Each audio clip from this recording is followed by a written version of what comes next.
to all dear students.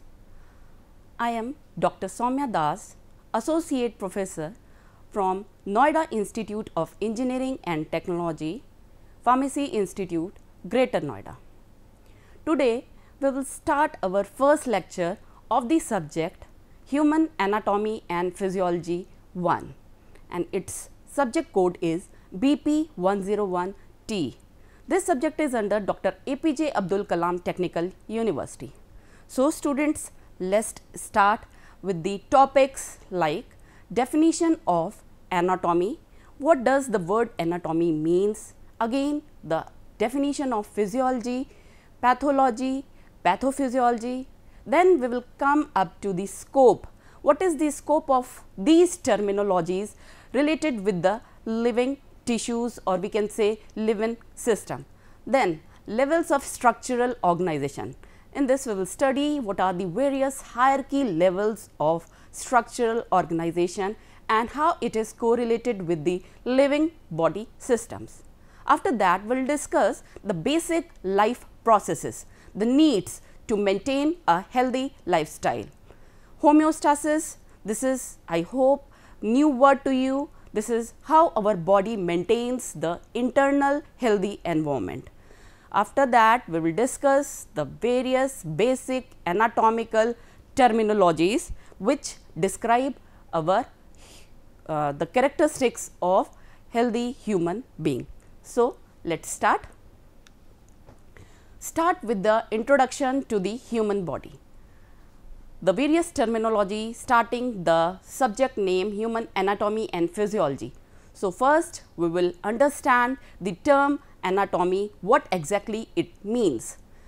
Anatomy is the study, or it is the branch of biology, or we can say branch of science which deals with the structure of the human body and how the various parts of our body is in closely correlationship with its various constituent parts. Now, coming to the another term physiology. It is the branch of science which deals with the study of how the body systems collectively work and showing various physiological changes and the ways in which their integrated activities maintains the healthy smooth lifestyle and the individual health system. The term pathology is the study of various abnormalities, and the term pathophysiology considers how this pathological innervation inside the healthy human host cells, they can affect the vital body functioning, which often leads to ailments or serious illnesses. Now, coming to the various levels of structural complexity. So, students, you will see here a big triangular diagram which clearly elaborates you the various levels of structural organization. We can say it is a hierarchical level of organization. So, starting with the upper apical topmost part of this diagram, you will see two small white circular balls which are two hydrogen atoms. So, we can easily say the atoms are the smallest unit, and when the two hydrogen atoms bind with the bigger one, red one, that is the oxygen atom, when these two small atoms bind and they form a molecule, the name of the molecule is H2O, that is water molecule. So, here the chemical level starts, atoms bond to form a molecule with the three-dimensional structure. Same like that water molecule, we are having so many molecules inside our body like oxygen, two molecules of oxygen combined which we are inhaling, then CO2 which we are exhaling during respiration. Then after the chemical level, the second step, you will see how the two hydrogen atoms closely bind with the oxygen atom and forms a water molecule. So, coming to the cellular level, after the atom level, the second is the molecular level, when several molecules combine and they form a cell. So, cell is the basic fundamental, or we can say it is a building block of a healthy living organism. So, cellular level, it is a variety of molecules when gets combined to form several fluids or organelles which float in the cytoplasm inside a body cell. So, this is the cellular level. See the diagram, students. I will show here one diagram of smooth muscle cell. So, this is the single smooth muscle cell. You will see this is a uninucleated. In the center, the purple color is the nuclei which contains the genetic heredity material, which is DNA in the eukaryotes. Eukaryotes means the true the cells or the tissues having true nucleus, the prominent nucleus. So, we all are eukaryotes in nature. Then beside this nucleus, you will see there are cell organelles. This we will discuss in our next lecture, the cell and its function. Then you will see here the cell fluids, which is cytoplasm inside the smooth muscle cells, and other organelles are located in various different type of cells. But here I am only taking you an example of smooth muscle cell. So, when different cells or sometimes the similar cells gets combined, they forms a bigger hierarchical level which is known as the tissues. So, this is the tissue level after cellular level, and tissue level it is a community of similar cells and forming a body tissues. So, see this diagram, this is the smooth muscle cell tissue. So many cells bind together and you will see there are layers and layers of smooth muscle tissue having single nucleus in each cell moiety. And after that, tissue level come to the organ level.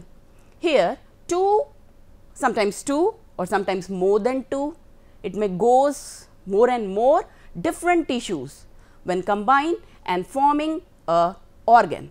Like that, in our body several organs are developed. So, here I am giving you an example of urinary bladder. See the diagram. At the terminal end portion of the urinary bladder, it is made up of smooth muscle tissue, students, and at the bottom, that is the basement of urinary bladder, you will see there is the involvement of skeletal muscle.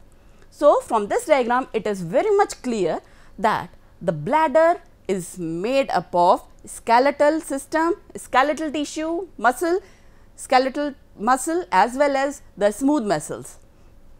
So, this completes the organ level. After the organ level, come to the organization system level, or it is also known as the organ system level. Not only a single organ, but a mixture, a complex of various organs when function together in a similar fashion or a similar manner to perform a specific physiological change or any activity, to perform any living body activity, we need a organ system level. So, this is the urinary tract system.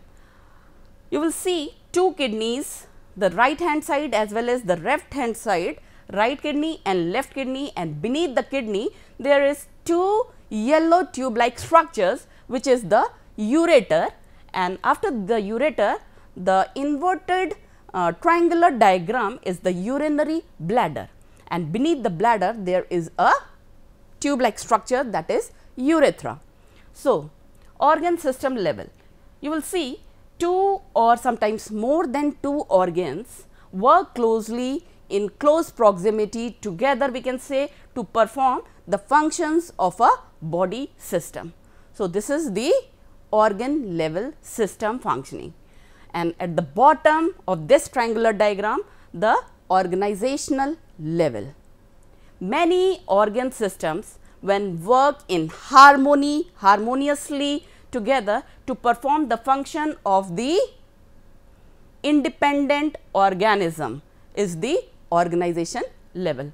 See the diagram, how the human being is drinking a glass full of water by using its hand, which is basically here the skeletal muscles involvement, then the mouth, there is oral cavity, smooth muscles involvement, all different cells, muscles, tissues, when work together in close proximity, it comprises the organizational level to achieve or to get a work done properly or systematically in a independently in a organization system. So, this is the summary of various levels which we had discussed in our previous slide, the levels of structural complexity, starting with the smallest structural level that we already know, it is the atoms. So, when two or more than two atoms when combined to form a molecule, atoms when combined to form a molecule of which there is a vast range of molecules present inside the living body. Now, cells are, we all know cells are the smallest independent unit of living matter. I hope you all know the term cell. The cell, students, it is the Latin term. It means the small room, okay? And the term cell is discovered and coined by a scientist named Robert Hooke in the long back in the year 1665, okay? So, cell is considered as the fundamental structural biological unit of life, and it is the smallest building block of the living body. So, coming to the slide, cells are the smallest independent unit of living matter, and there are trillions, sometimes more than trillions of different type of cells are present in the human body. In complex organism, like we can give an example which is better to understand our body, the human body, various cells with similar structures as well as functions are found together, and when they combine they form a tissue. So, here also when similar or we can say sometimes different type of tissues when joined or combined they form a different organs. Organs are made up of a number of different tissues and they have evolved to carry out a specific function. Specific organ is having their specific spatial anatomical physiological features to carry out their special or we can say specified functions.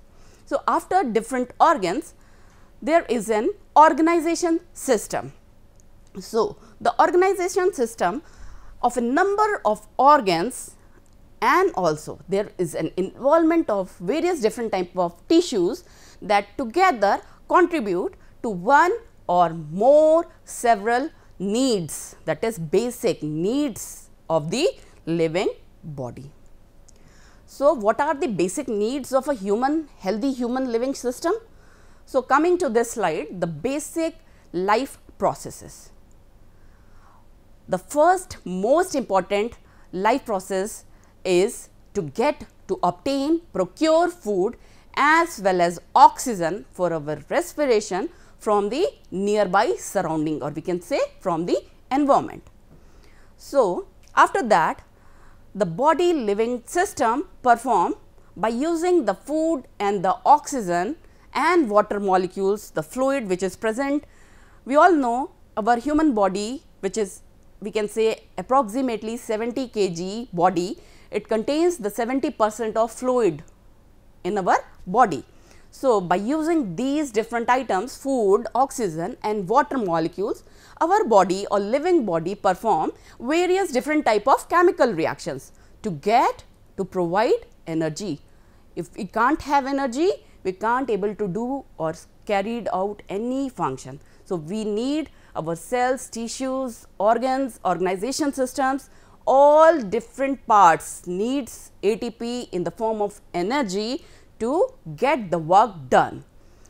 So, after the chemical reactions are performed, this is done by various metabolic pathways by the use of several enzymes which carried out these chemical reactions. So, we all know the term metabolism is the summation of sum of anabolism means the joining, binding of two small or sometimes bigger molecules while the second term is catabolism, cut down. It means the breakdown, lysis, breakdown of some complex molecules into the smaller parts so that we can get the energy to carry out our normal basic life processes.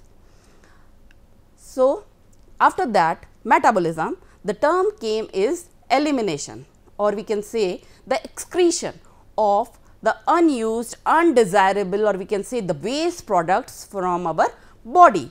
If it is not eliminated properly or completely from the living tissue, living system, it will cause a toxicity, it will leads to hazardous reactions in our tissues and cells and organ system. So, there is most important pathway, the elimination of waste products is through liver. Several organs carried out this function through liver, kidney, okay, and roots like skin also, which by carried out perspiration, the waste materials are excreted out from our body in the urine, in the fecal matter, defecation ke case mein, and after that the ear, eye, lacrimal secretions, these nasal secretions, these are all having the unused or sometimes the waste products which are eliminated from the healthy human being.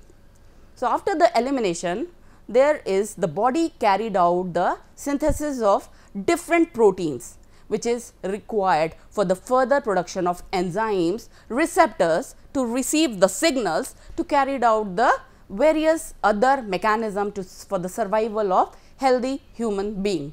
So, the synthesis of different types of proteins along with other cellular components, we can say it is as cellular components means cell organelles, and these are required for the proper cell growth development as well as its well functioning. So, controlling the exchange material through the various cell membrane. The cell membrane is also known as the plasma membrane. Different cells, sometimes these are nearby located same cells or sometimes different cells, they can exchange their genetic or their inherited material, or they can communicate with cell to cell via different mechanism. This we will discuss in our later lectures. So, when the cells maintain or exchange their materials like for example, small ions, proteins, molecules, different substances, they can grow further and carried out their specific functions. Then circulation and movement of these ions, glucose, sugar moieties materials inside our body occurs to carry out the structural as well as functional growth and their responsibilities, to fulfill their responsibilities. And the most important part of the basic life processes is the reproduction. Reproduction, re means again to produce, to form the gametes and zygotes to give the newborn or the offsprings. So, in this reproduction part, we have to keep in mind only the muscle and the nervous cells. These are not involved in the reproduction process for the maintenance of healthy human lifestyle. Now, coming to the terminology, the new term, I think this is new to you, homeostasis. So, homeostasis, homeo word came from the term that is homo sapiens, body. So, it is a condition in which the internal environment of our living body remains relatively constant without any change. Constant means not influence with the external environment, it is having same mechanism to work their function properly despite changes from the external environment. So, homeostasis is achieved via negative as well as positive feedback mechanism. Let us discuss these two mechanisms one by one in detail. Coming to the first one, negative feedback mechanism, it includes most of the homeostatic control mechanism. It shut off the original stimulus sometimes or it reduces its intensity so that the internal body environment works like a household thermostat. The best example for explaining the negative feedback mechanism is the control of blood pressure during hypertension and the temperature regulation by the hypothalamus from the brain part. Now, coming to the positive feedback system, it increases the original stimulus to push the variable pathways further. Okay. So, the example is of positive feedback system is the increase in oxytocin. This is a endocrine hormone released during the birth of a newborn. So, these are to control the pathways of negative and positive feedback mechanism. We have to first know about the various important components which can regulate this positive and negative feedback systems. So, there are three main parts. The first one is the sensors, which detects the stimulus, or we can say the external stimuli or stress, any change, the external environment change. The sensors can, this is the input unit, the sensor can perceive it and give message to the control center. The body control center is the CNS and the spinal cord, okay, the vertebral column. So, the sensors gives message to the control center, that is to the brain, which receives information from this sensors and send same message to the effector cells, or we can say effector organs. Now, the effector which receives the message from the control central unit, and this produces a required response which reestablishes the homeostasis. Means when there is a abnormal condition occurring inside the body, this via this pathway, sensor, control center and the effector mechanism, the body regain its internal healthy internal environment, that is it achieve their homeostasis. So, see this diagram, this flow chart clearly explains how the negative feedback system works. So, this is in the first flow chart. See students, the uppermost part is the stimulus, stimuli, the external environment give any message or stimulus. So, here you will see the effector organ or the cells give message or stimuli, it gives a impulse to the stimulus generation, and this stimulus give message to the sensor cells or organs. This sensor sense their stimulus and give message to the central control unit, that is the brain, and then the brain orders to release or sometimes to inhibit the release of various endogenous release mediators to suppress or reduce its intensity by the effector organ. So, this is the general negative feedback loop. Coming to this diagram students, this is the how negative feedback actually works. So, when our body temperature gets exceeded, our body temperature is around 37 degrees Celsius if we are healthy, if we achieve a normal healthy homeostasis.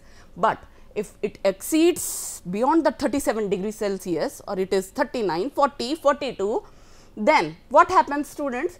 Our nerve cells which are located beneath the epidermis or inside we can say the skin, as well as various nervous cells in the brain, it can give message to the temperature regulatory centers in the hypothalamus of our brain. This is the control center unit.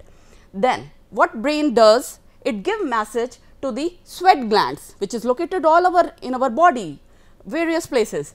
The sweat glands, what sweat glands will do? They will secrete their perspiration through the skin.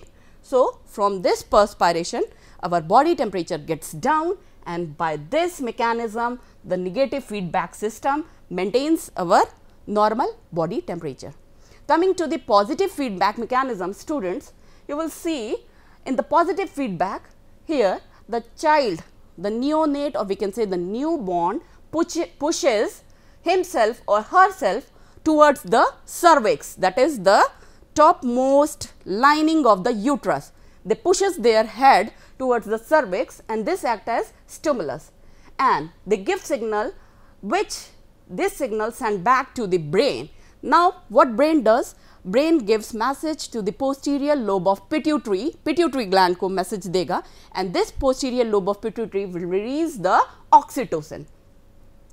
Oxytocin stimulates the uterus to contract. More oxytocin, there is more contraction of the uterus as the baby head pushes more towards the cervix, and this will act as positive feedback until the baby releases from the delivery happens. The oxytocin makes more and more uterine contraction. See this diagram, nerve impulses from the cervix transmitted to the brain. Now, brain stimulate the posterior pituitary gland to secrete more and more oxytocin. This endocrine hormone oxytocin, which is then carried out through the systemic blood circulation and reaches towards the organ which is named uterus. Then oxytocin stimulates more and more uterine contractions and pushes the baby towards the cervix. Now, the head of the baby pushes against the opening of cervix. As the cervix open, the baby or the neonates is delivered well. So, coming to the various anatomical terminologies, it is divided into three types according to directional terms, plane of the body and various body cavities.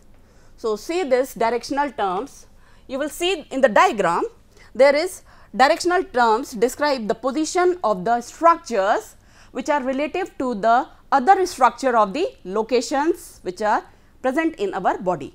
So, directional terms ke according there are two types of classification, superior or also known as cranial part of the body, and the second one is the inferior or caudal end of the body. So, superior means the upper half of the body in which our four hands are covering. The inferior or the caudal end is the lower end of our body in which we can cover the left half of the trunk. This is the trunk of our body, and the legs, that is hind leg, both of the legs covering the inferior or caudal end. Now, coming to the anterior or ventral. Anterior is the face side, front side we can say. The example is the kneecap is located on the anterior side of our leg. The another is the posterior, or it is the back portion or the dorsal side. Example, our shoulder blades are located at the posterior side of the body. Then the midline portion, this is the medial side. It is towards the midline of the body, and the best example explaining the medial part is the middle side of the foot. Medial, after then lateral side away from the midline of the body. These are the, we can say, right and left side as the lateral side. For example, the little toe which is located at the lateral side of our foot. Proximal end, towards or nearest the trunk. The main body is the trunk or the point of the origin of its part.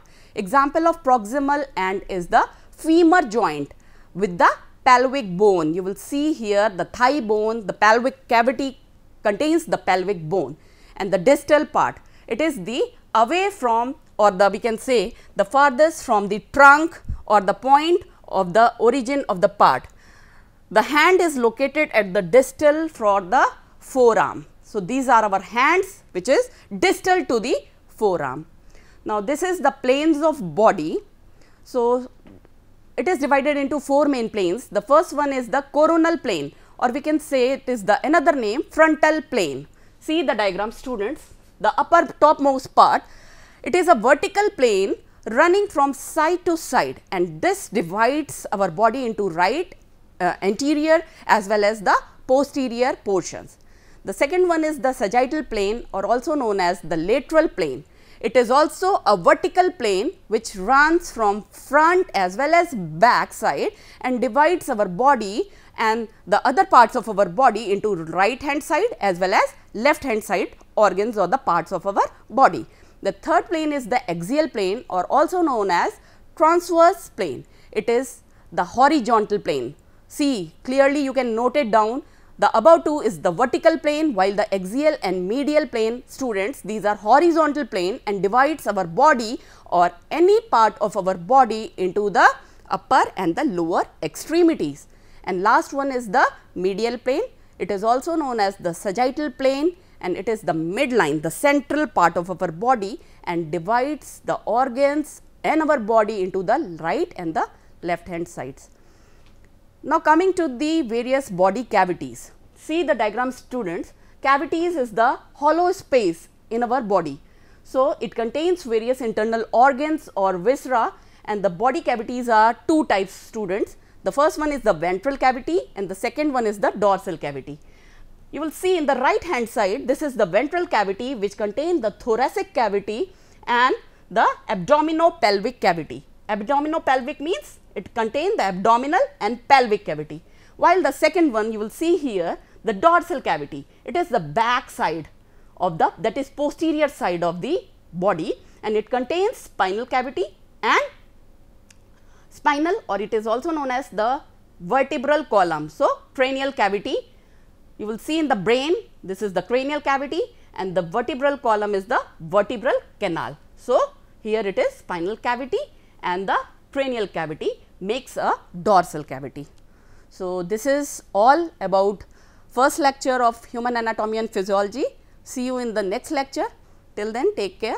Thank you.